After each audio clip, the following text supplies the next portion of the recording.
Assalamualaikum warahmatullahi wabarakatuh. Kami dari kelompok 2 kelas epidemiologi C akan menjelaskan mengenai pengukuran efek penyakit filariasis. Yang pertama yaitu definisi. Efek adalah respon umum suatu organisme terhadap paparan yang salah satunya penyakit. Selanjutnya, mengenai efek yang diukur akan dijelaskan oleh Nadika. Baiklah, efek yang diukur itu ada dua. Yang pertama, efek langsung dan efek tidak langsung. Untuk efek langsung ini terbagi menjadi efek uji fisik klinik, uji biokimiawi, dan mortalitas. Untuk yang kedua yaitu efek tidak langsung, ini menggunakan indikator. Di sini terdapat 4 yang diuji. Yang pertama yaitu kependudukan, status sosial ekonomi, lingkungan, dan kesehatan masyarakat. Untuk bagian kependudukan, yang diukur yaitu laju pertumbuhan penduduk, kepadatan penduduk, angka kelahiran, dan kematian. Penyakit filariasis ini berdampak tidak langsung terhadap laju pertumbuhan karena dengan adanya penyakit ini menyebabkan laju pertumbuhan menurun. Laju pertumbuhan menurun karena apabila dalam suatu daerah ada satu orang yang terjangkit penyakit ini, maka orang lainnya kemungkinan dapat terjangkit juga, karena filariasis ini ditularkan oleh gigitan nyamuk yang sudah terinfeksi cacing filariasis. Dengan meningkatnya jumlah penduduk di suatu daerah, maka besar kemungkinan terjadinya penyebaran penyakit filariasis. Yang kedua yaitu status sosial ekonomi. Untuk status sosial ekonomi yaitu pendidikan, ekonomi, dan beban tanggungan. Apabila seseorang yang terjangkit penyakit filariasis ini memiliki ekonomi yang bagus, maka bisa melakukan pengobatan yang intensif. Selain itu, pendidikan juga memberikan pengaruh terhadap efek penyakit ini. Karena dengan adanya pendidikan, maka kita akan tahu apa penyebab dan bagaimana dampak dari penyakit ini, sehingga kita bisa melakukan pencegahan serta dapat mengatasinya jika terjangkit. Selain itu, jika ada yang terjangkit, maka akan mengakibatkan kecacatan, baik itu cacat di kaki, di tangan, maupun di payudara dan alat kelamin. Dengan mengalami kecacatan tersebut, maka akan berdampak pada perekonomian karena sulit untuk melakukan aktivitas kerja, maka status ekonominya pun bisa menurun. Untuk indikator yang selanjutnya itu adalah indikator lingkungan, seperti luas hunian, presentase rumah sehat, air bersih, dan lain-lain. Lingkungan berupa lingkungan fisik, biologis, dan sosial budaya dapat secara langsung atau tidak langsung memberi pengaruh terhadap filariasis. Lingkungan fisik seperti genangan air dan semak sangat erat kaitannya dengan kehidupan media, area pemulihan media, dan tempat berkembang biaknya media. Faktor lingkungan berperan dalam pertumbuhan vektor penyebab filariasis dan dapat memutus rantai penularannya sehingga filariasis dapat dikurangi dan tidak akan terjadi ke depannya. Selain lingkungan fisik, yang menjadi pendukung terjadinya penularan yaitu lingkungan biologis.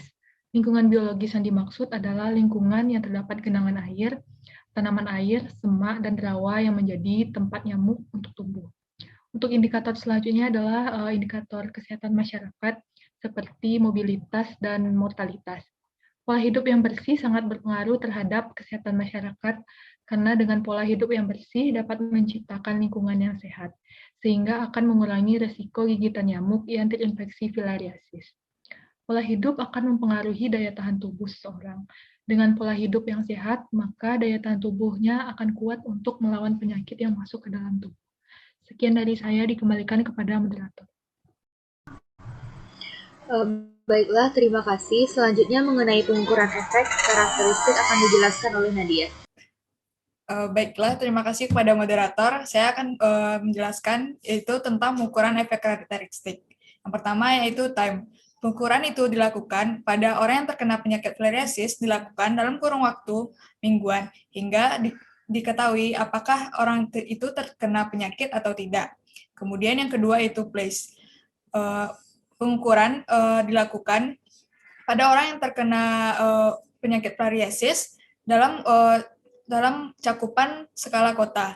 Karena jika satu orang yang terkena penyakit filariasis, maka satu kota itu akan diperiksa apakah dia terkena penyakit itu. Karena yang membawa penyakit itu adalah nyamuk. Kemudian yang ketiga adalah person. Pengukuran dilakukan pada orang-orang dari segala usia. Pengidentifikasian bisa dilakukan pada wanita, pria, maupun anak-anak. Baiklah, dikembalikan pada moderator. Terima kasih. Untuk pola variasi waktu filariasis, penyakit ini termasuk dalam pola endemis, yaitu penyakit yang terus-menerus terjadi pada suatu tempat. Untuk daerah endemisnya yaitu Papua, Nusa Tenggara Timur, dan Aceh. Selanjutnya, mengenai pengukuran efek akan dijelaskan oleh Hifani. Terima kasih kepada moderator. Jadi, saya akan menjelaskan tentang pengukuran efek. Yang pertama itu faktor lingkungan yang dapat menyebabkan penyakit filariasis. Seperti yang sudah dijelaskan oleh Nadika dan Rizkita, bahwa faktor penyebabnya ada beragam. Dan salah satunya adalah faktor lingkungan. Dan faktor lingkungan merupakan penyebab penyebaran paling besar dalam penyakit filariasis ini. Karena biasanya terjadi di pemukiman kumuh dan kepadatan penduduk yang tinggi. Dan pada pemukiman yang kumuh, nyamuk berkembang biak di genangan air seperti di kaleng atau ban, yang mana itu banyak di pemukiman kumuh tersebut, yang mendukung perkembangbiakan nyamuk. Lingkungan kumuh biasanya daerahnya kecil dan penduduknya banyak, sehingga memudahkan nyamuk untuk menginfeksi dari satu orang ke orang lain, karena penyebarannya melalui gigitan nyamuk yang terinfeksi, di mana pada nyamuk tersebut terdapat cacing filaria yang masuk ke pembuluh getah bening. Jadi apabila terjadi di pemukiman kumuh dan padat penduduk, penyebarannya akan cepat meluas. Selanjutnya itu pengukuran dengan cara meneliti orang yang terkena penyakit filariasis, yaitu umur, jenis kelamin, dan tempat tinggal. Laki-laki merupakan orang yang banyak terjangkit penyakit ini karena kebiasaannya di luar rumah sampai tengah malam. Misalnya ngobrol atau nonton bareng, dan kita ketahui bahwa nyamuk suka menggigit di malam hari. Selanjutnya itu pengetahuan kepadatan nyamuk dan vektor sangat penting untuk mengetahui musim penularan dan dapat digunakan sebagai parameter untuk menilai keberhasilan program pemberantasan vektor.